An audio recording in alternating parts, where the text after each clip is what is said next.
Amém, irmão? Saúdo a igreja com a paz do Senhor. Amém. Amados, nós vamos compartilhar da palavra do Senhor.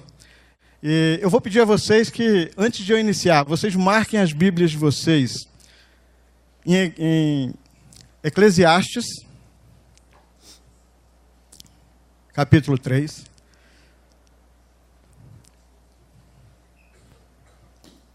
Levíticos, capítulo 6, também. E 2 Timóteo. São três textos. Amém?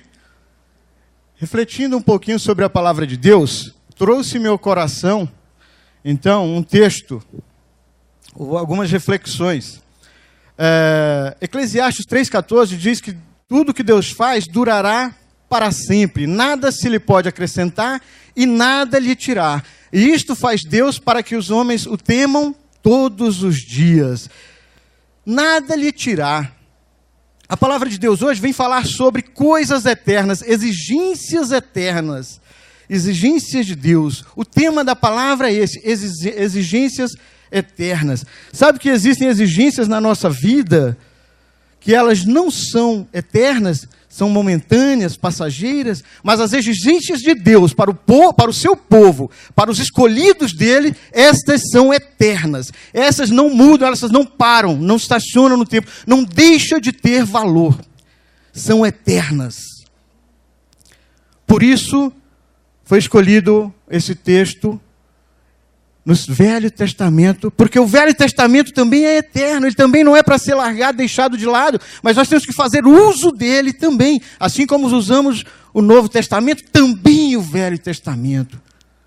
Porque o Velho Testamento são os livros, além de outros históricos, mas ainda assim vem nos dar direção, vem nos ensinar, nos capacitar, nos admoestar.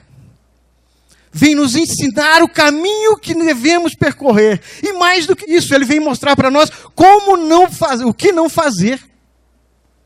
Nós temos exemplos de homens bem-sucedidos, mas temos também de homens, de pessoas que não obtiveram êxito na sua jornada, no seu caminho. Por quê? Porque não obedeceram, não atentaram para as direções de Deus. Falando de coisas eternas, de exigências eternas, ou de exigências.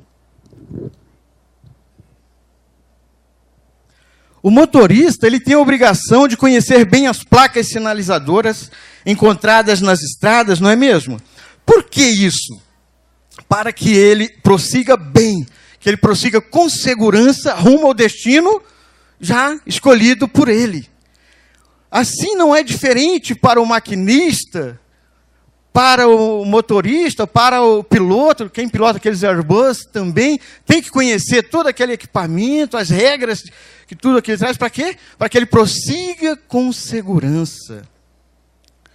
Seja um comandante, seja um motorista, seja um maquinista, qualquer um que fizer uso de um meio de transporte, ele precisa conhecer as regras. Qualquer um que quer caminhar com segurança precisa saber o caminho a que percorrer, com o que fazer para chegar com segurança.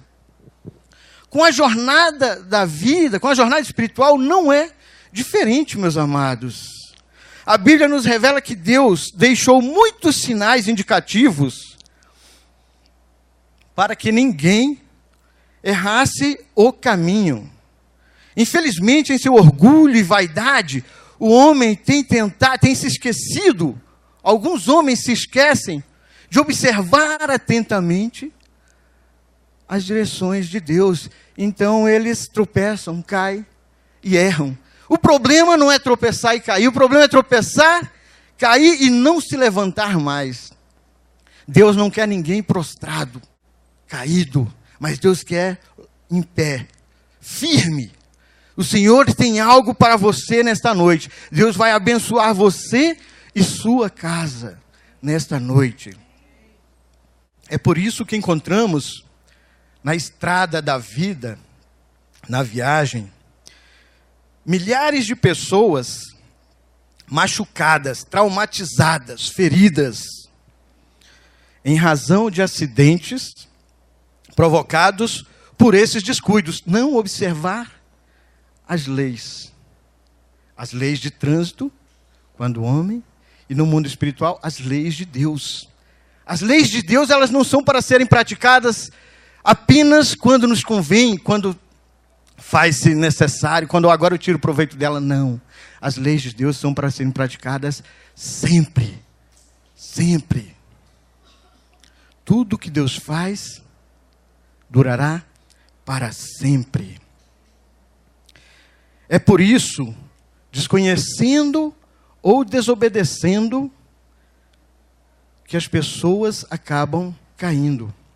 Nós vamos examinar alguns desses sinais dados por Deus, os sinais de existência eterna. Não são poucos, são muitos, mas nós vamos nos ater a poucos. Nós vamos examinar apenas alguns dos sinais dados por Deus para cada um de nós, para que nós alcancemos o destino da eternidade. Alcancemos o objetivo de nós aqui nessa vida, buscar a eternidade para a nossa vida, para mim e para a minha casa também.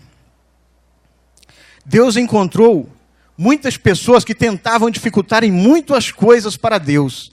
Tentavam dificultarem muito, não é que para Deus não existe impossível, não existe dificuldade, né? Mas o homem achava que conseguiria dificultar as coisas para Deus. Então Deus encontrou assim muitos homens tentando dificultar as coisas para Deus. E isso, após a morte de José, Israel se multiplicou grandemente, cresceu muito em número.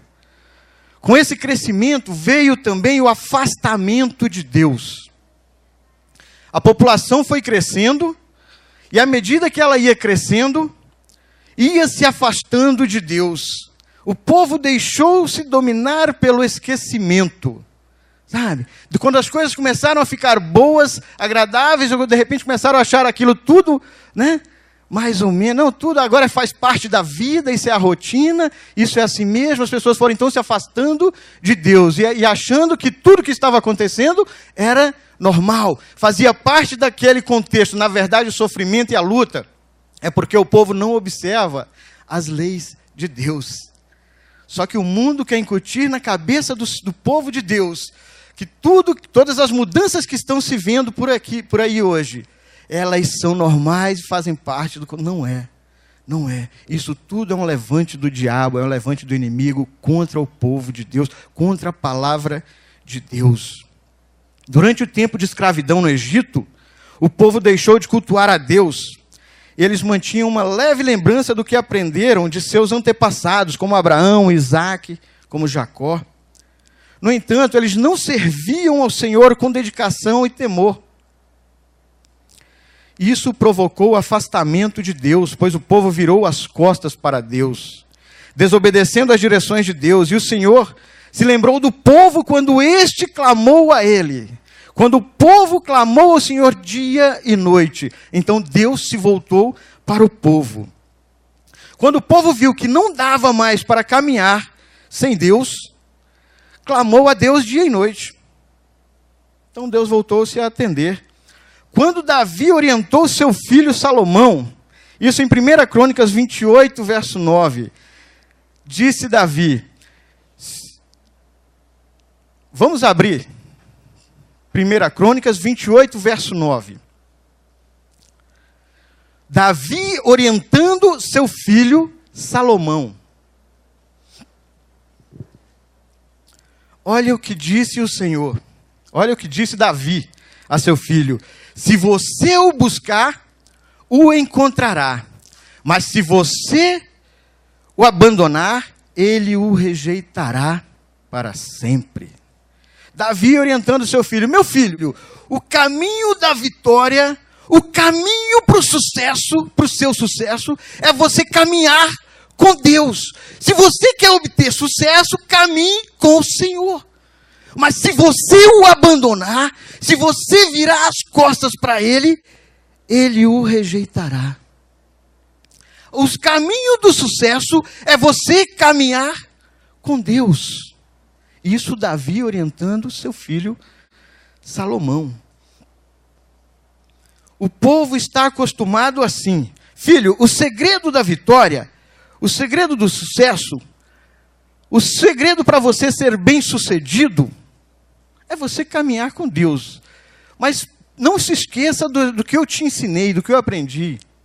Do que eu te ensinei e fiz com que você aprendesse. O povo está acostumado assim, meu pai tem obrigação comigo, mas eu não tenho obrigação com meu pai. Os filhos estão crescendo assim, o meu pai tem obrigação comigo de manter, já está na maior idade e ainda continua sobre a tutela do pai, né? Sobre as costas do pai. Assim é o povo com Deus também. Acha que só Deus tem obrigação com ele. Esquece que ele, filho, também tem obrigação com Deus, com o pai. O povo também tem obrigação com Deus. Versículo 1 Crônicas 28, verso 9. Diz, se você o buscar, o encontrará. Mas se você o abandonar, ele o rejeitará para sempre. Meus pais têm obrigação comigo. Deus tem obrigação comigo. O Antigo Testamento registra muitas recomendações de Deus para o povo não se esquecer de seus compromissos. Eu creio que muitas dessas recomendações ou exigências ainda são válidas para os nossos dias.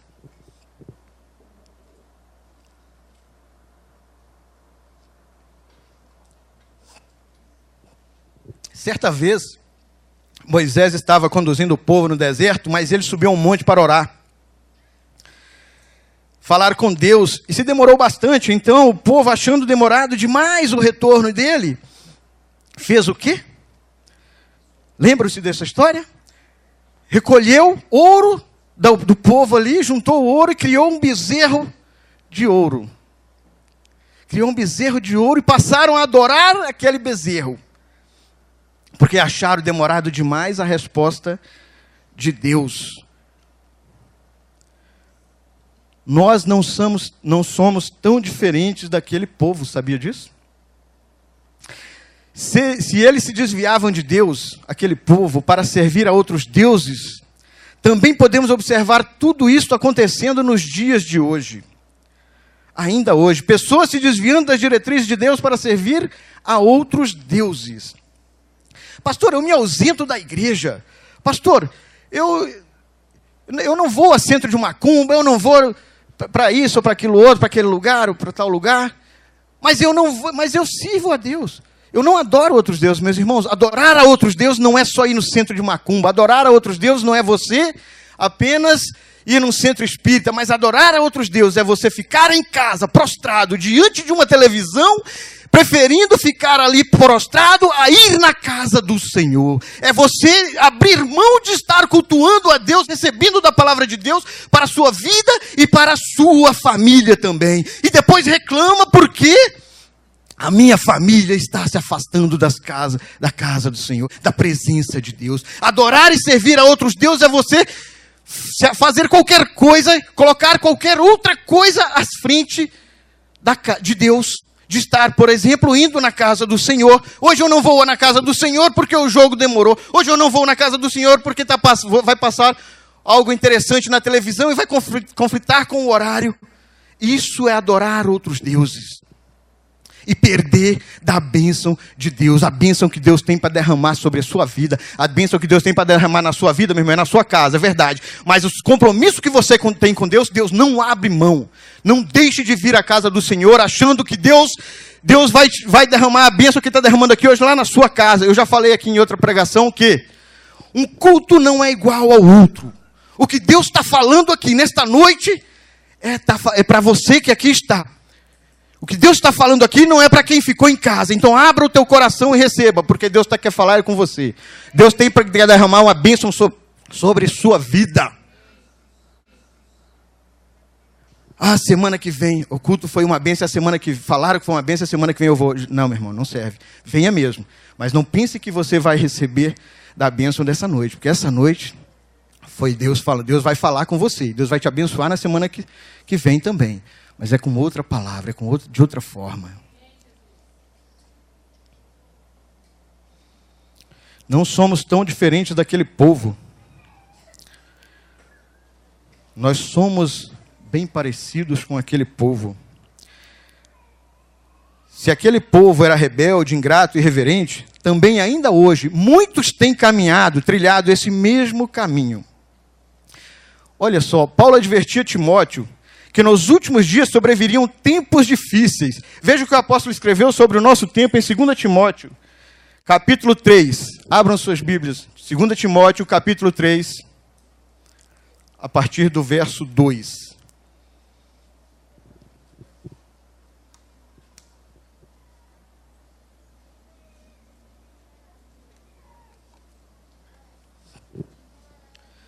Amém?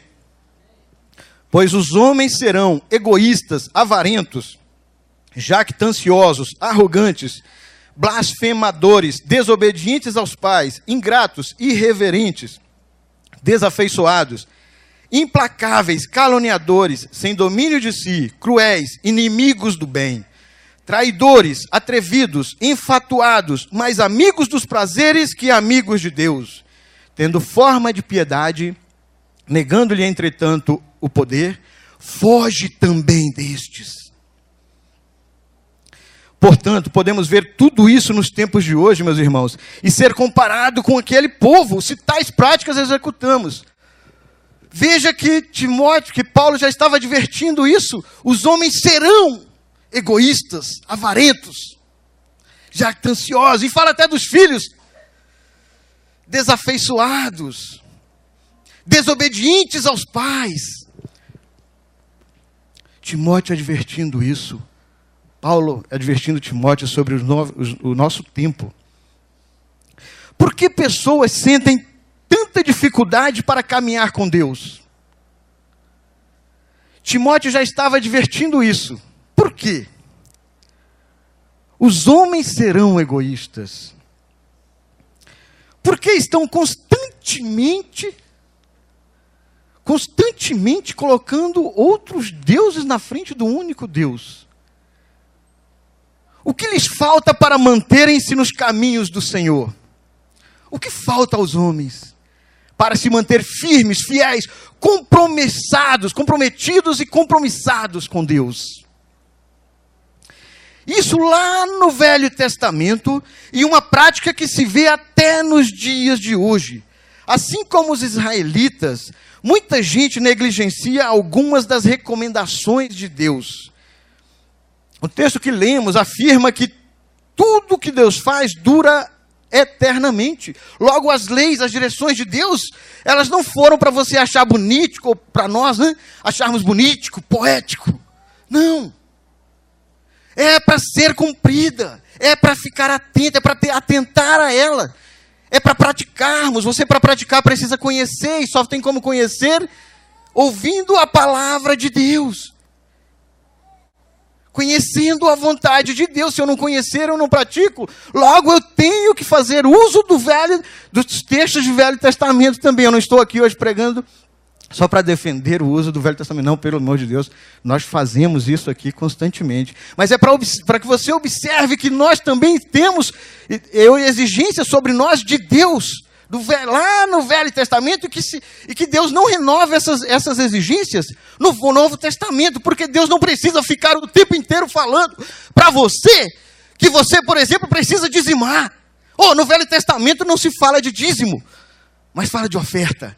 E quantas vezes Deus vai ficar falando para você ofertar? Vai passar a Bíblia inteira falando dizime, dizime, dizime. Se você não dizimar, você está roubando a Deus. Não. Deus não precisa ficar falando com você tudo isso, todo instante, todo tempo. É uma exigência eterna.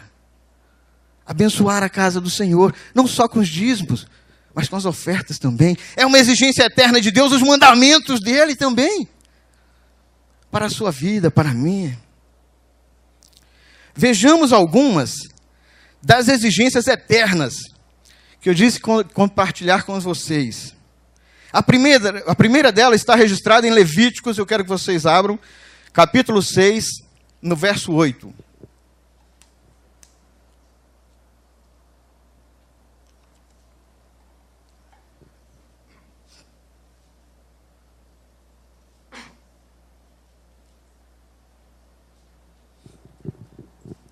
Amém, igreja? Eu estou com a versão NVI, mas vocês acompanhem que o texto é o mesmo. Pode ser. Obrigado, pastor.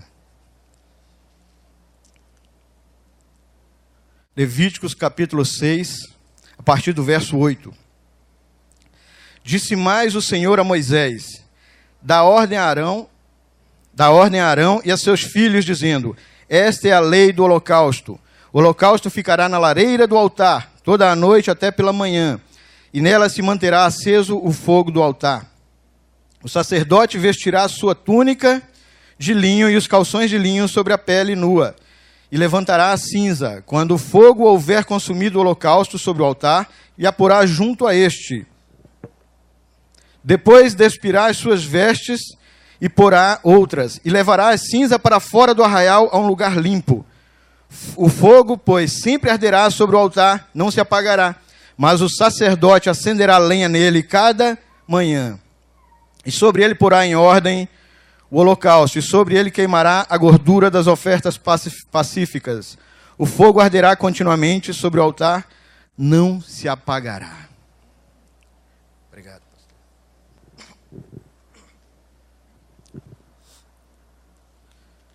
Amados, mantenha-se o fogo continuamente aceso no altar. Não deve ser apagado, não se apagará.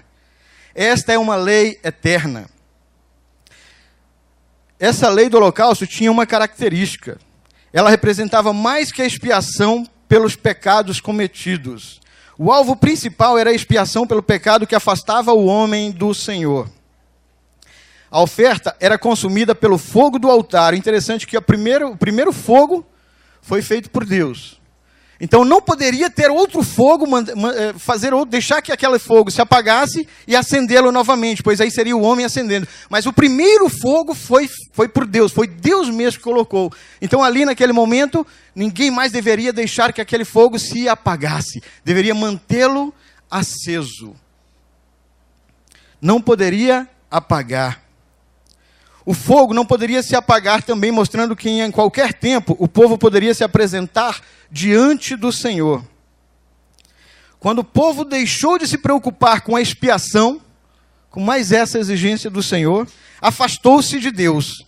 O holocausto tinha de ser oferecido pela própria pessoa, como se ela mesma se entregasse como oferta a Deus. Quando a pessoa estava em pecado, seria muito fácil ela pegar o animal e mandar alguém entregar por ela, não é? Vai lá, leva este animal, leva esta oferenda lá, para que nós mantenhamos este fogo aceso. E aí, então, se esse fogo continuar aceso, Deus liberou sobre mim o perdão pelos meus pecados. Seria muito fácil mandar alguém. Mas a exigência de Deus é que a própria pessoa o fizesse, ela fosse, ela levasse. Seria fácil mandar alguém levar e falar, vai lá, entrega e ora por mim. Vai lá e pede por mim. Hoje eu estou com indisposição, não posso ir. Vai lá você, não esquece de orar por mim, não. O que Deus quer a tua presença aqui, sabe por quê? Porque Ele quer falar com você diretamente. Você não precisa enviar ninguém para estar orando por você. Você mesmo, se você está fisicamente bem, se você não tem nenhum problema físico, mental que lhe impeça de vir à casa do Senhor, não fique mandando as pessoas virem e orar por você, mas venha se encontrar com Deus, porque Deus espera é você. Deus está esperando é você. E a entrega, Deus está com muita vontade de liberar uma bênção sobre sua vida, liberar você de todo pecado, de tudo aquilo que você, todos os seus erros, mas tem que ser você, não pode ser outra pessoa. Deus, irmão, ora lá, reúne lá os irmãos, nós estamos aqui com, eu não sei o número exato de pastores, mas você vai ter oportunidade no final de estar recebendo. Não é a oração dos 318, tá? Mas você vai receber a oração do seu pastor aqui nesta noite, para Deus derramar sobre você uma bênção. Mas sabe por que Deus vai derramar? Porque você veio. Você só pode receber a bênção se você estiver aqui. Você tem que mostrar para Deus que você quer. Isso não quer... Vou abrir um parênteses aqui. Isso aqui não quer dizer que é errado você orar por outra pessoa que está em casa, com pouca disposição de ir para a igreja. Não, você precisa orar também.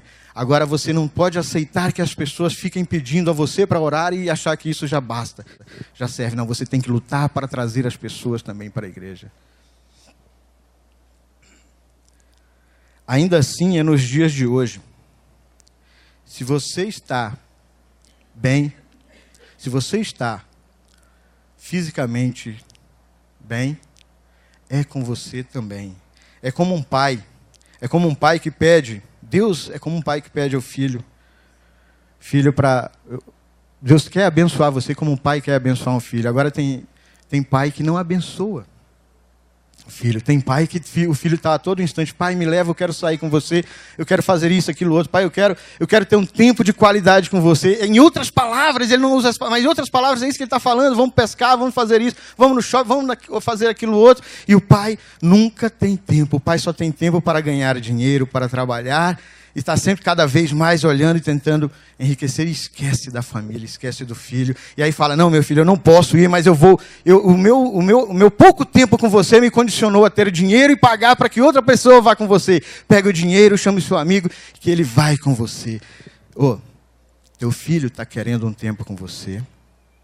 E o pai está querendo um tempo com você. Deus quer um tempo com você. Teu filho está querendo um tempo com você. Deus não está negociando os tempos de qualidade com você, com ninguém. O tempo que Deus guardou para você e Ele é só para você.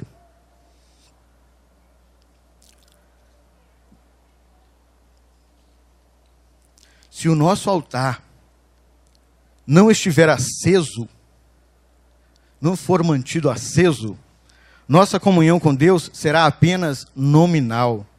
Não é fácil manter esse fogo aceso. Ele exige um cuidado todo especial.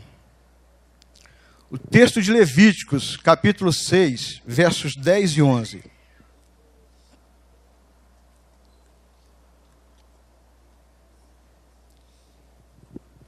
Ele descreve o trabalho, o texto de Levíticos 6, versos 10 e 11, ele descreve, como vocês podem observar, o trabalho do sacerdote. O verso 12 refere-se à necessidade de renovarmos a cada dia o compromisso com Deus. Não uma vez por mês. Não uma vez por mês somente no dia da ceia. Não uma vez por mês somente achando que aí você já pagou, que é um pagamento e você já cumpriu seu compromisso com Deus e depois você argumenta, Deus, eu já fui na igreja, esse mês eu já fui uma vez, já fui 2 vezes, Deus. Já fui na casa do Senhor, na comunhão com os irmãos. E acha que isso está bom somente. Não. As bênçãos de Deus são derramadas todo dia. Mas para os que estão lá, para os que estão aqui. Lembre-se que tinha que manter o altar aceso. Aqueles homens tinham que voltar no dia seguinte e ver se ainda estava aceso. Todo dia pela manhã aqueles homens voltavam para ver se o altar estava aceso.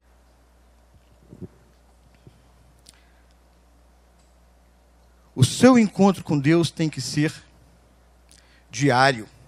Buscar a Deus a cada dia é o correto. Amém? A segunda exigência está registrada em Êxodo. Por favor, abram suas Bíblias. Êxodo capítulo 30, verso 8.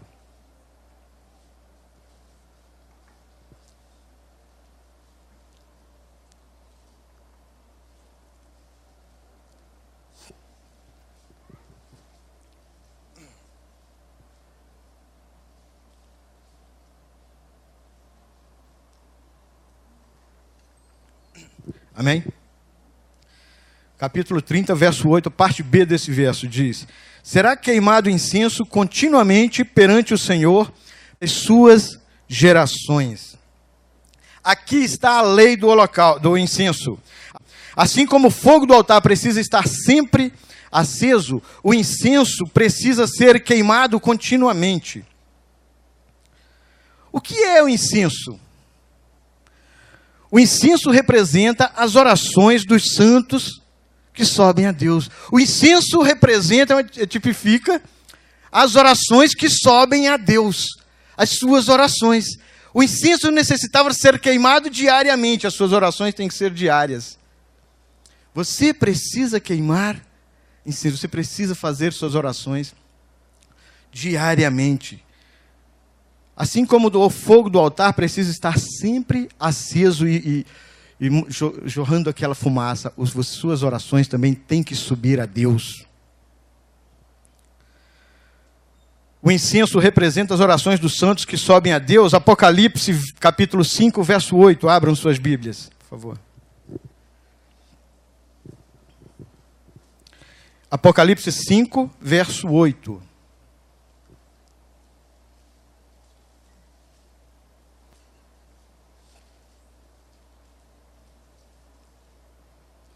Ao recebê-lo, os 4 seres viventes e os 24 anciãos prostraram-se diante do Cordeiro. Cada um deles tinha uma harpa e taças de ouro cheias de incenso, que são as orações dos santos. E Apocalipse 8, verso 3, não precisa de abrir. Outro anjo que trazia um incensário de ouro aproximou-se e se colocou em pé junto ao altar. A ele foi dado muito incenso para oferecer, com as orações de todos os santos sobre o altar de ouro diante do trono. Queimar incenso é oferecer a Deus nossos louvores, é oferecer a Deus as nossas orações, não apenas de petições, mas de gratidão. Oferecer a Deus as nossas orações de louvor. Deus, obrigado.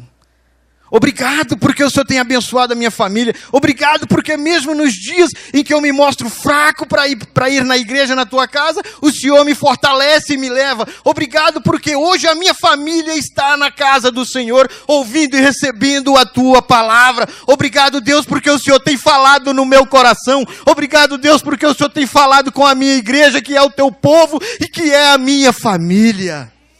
É assim que Deus quer ouvir você falar também. E você não é proibido de pedir, mas você precisa lembrar que as suas orações também têm que ser direcionadas a Deus por gratidão e ingratidão a Ele. Essa também é uma lei eterna. Nossas limitações, elas ocorrem pela falta de incenso no altar de nossa vida. O homem às vezes se sente limitado, que almeja alcançar algo e não alcança. Por quê?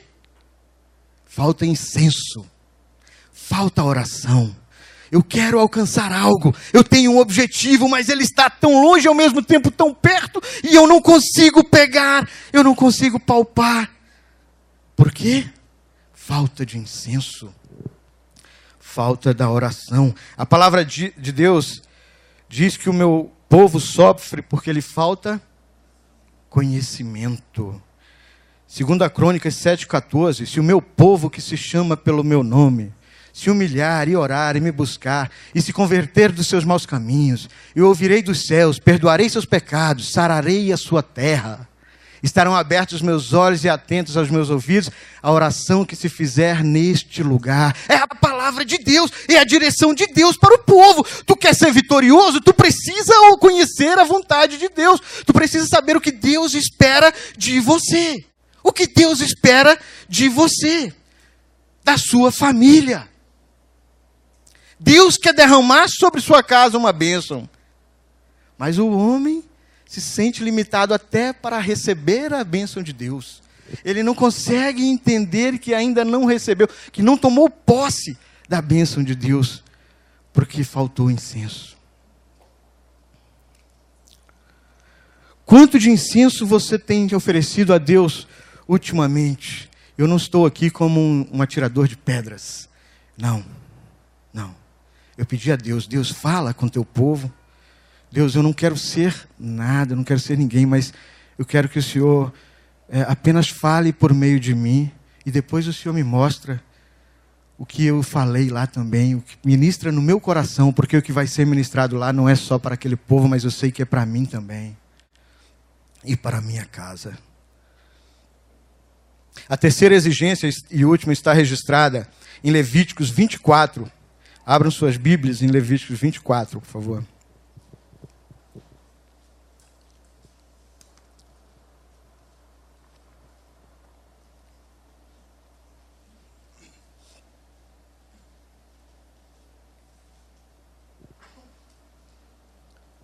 Amém, igreja? Disse o Senhor a Moisés, verso 1, 24, Levítico 24, verso 1, verso 1. Disse o Senhor a Moisés, ordene aos israelitas que lhe tragam azeite puro de oliva, batida para as lâmpadas, para que fiquem sempre acesas.